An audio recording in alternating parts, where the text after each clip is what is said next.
নমস্কার বন্ধুরা, আমি আলপনা সিম্পলের টেস্টিতে আপনাদের সবাইকে স্বাগত। আজকের আমি শেয়ার করব একটি মাছের রেসিপি। আমার চ্যানেলে নতুন বন্ধু হলে আমার চ্যানেলটিকে সাবস্ক্রাইব করে পাশে থাকার অনুরোধ রইল। অলরেডি যে বন্ধুরা আমার পাশে আছেন তাদের অনেক অনেক ধন্যবাদ। আমার যে বন্ধুরা মাছ চেনেন না তাদের জন্য এটা দেখাচ্ছি আমি মাছটাকে। দেখুন, এইটাকে লাল ঘাগরা বলা হয় আর লাল গুলেও বলা হয়। এই মাছটা শিং মাছের সমান গুণ আছে। আমি এখন কেটে ধুয়ে পরিষ্কার করে নিয়েছি আর 300 গ্রাম মাছ নিয়েছি। আর হাফ চামচ হলুদ গুঁড়ো দিয়ে দিলাম, স্বাদ অনুসারে লবণ দিয়ে দেব। মাছটাকে আমি ম্যারিনেট করে নেব। লবণ হলুদ মাছের গায়ে খুব ভালোভাবে মাখিয়ে রেখে দেব। এই মাছটা সচরাচর পাওয়া যায় না, যেমন শিঙ্গি মাছ পাওয়া যায় না তেমনই। একটা বেগুন নিয়ে নিয়েছি, আমি কেটে নেব।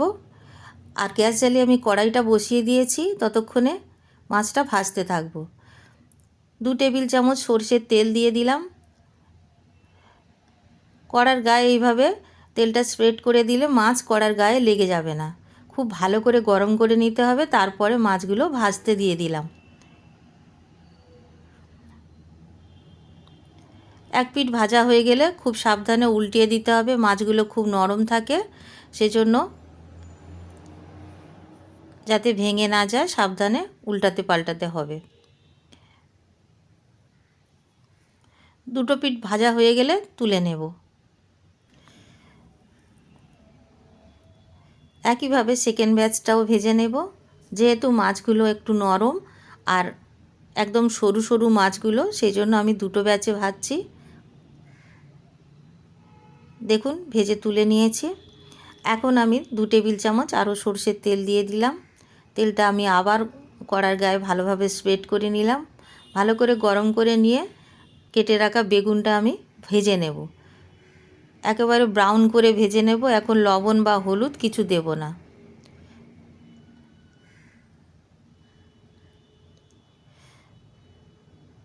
ভালোভাবে উল্টে পাল্টে ভেজে নিয়েছি। দেখুন বন্ধুরা, কালারটা এসে গেছে। এখন আমি বেগুনগুলো তুলে নেব।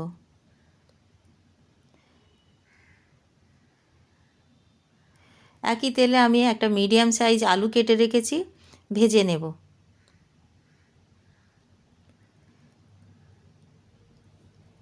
আলুটার কালারটা যখন এই রকম আসবে, হালকা হালকা ব্রাউন হয়ে যাবে, তখন আমি একটা মিডিয়াম সাইজ পেঁয়াজ কেটে রেখেছি দিয়ে দেব।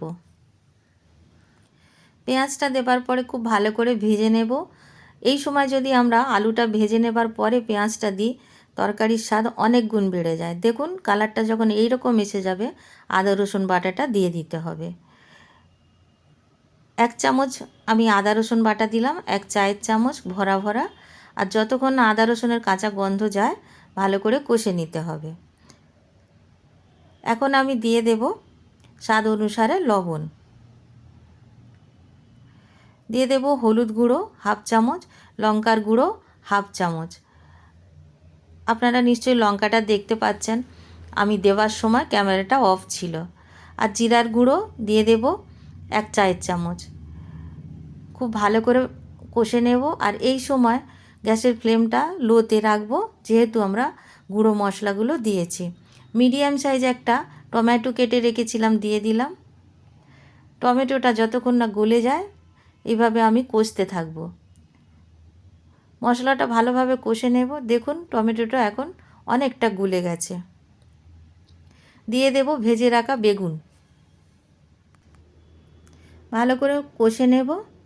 খুব বেশিক্ষণ কষার দরকার নেই, এমনিতেও সব কিছু ভাজা আছে। এখন দিয়ে দেব পরিমাণ মতো জল। আমি এখানে 2 কাপ জল দিচ্ছি, আপনারা আপনাদের পরিমাণ মতো দেবেন। ভালোভাবে মিশিয়ে নিয়ে মশলার সাথে জলটা ঢাকা দিয়ে 5 থেকে 6 মিনিট লো ফ্লেমে রেখে দেব। আর এখন দেখে নেব আলুটা সেদ্ধ হয়েছে কি না। আলু সেদ্ধ হলে সব কিছু সেদ্ধ হয়ে যাবে।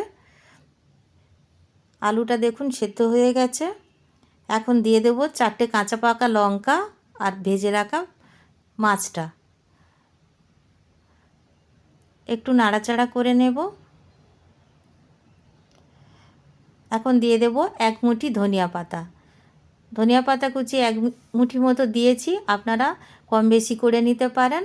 এখন আমি গ্যাসের চুলাটা অফ করে ঢাকা দিয়ে 5 মিনিট স্ট্যান্ডিংয়ে রাখার পরে এখন আমি ঢাকাটা খুলে নামিয়ে নেব।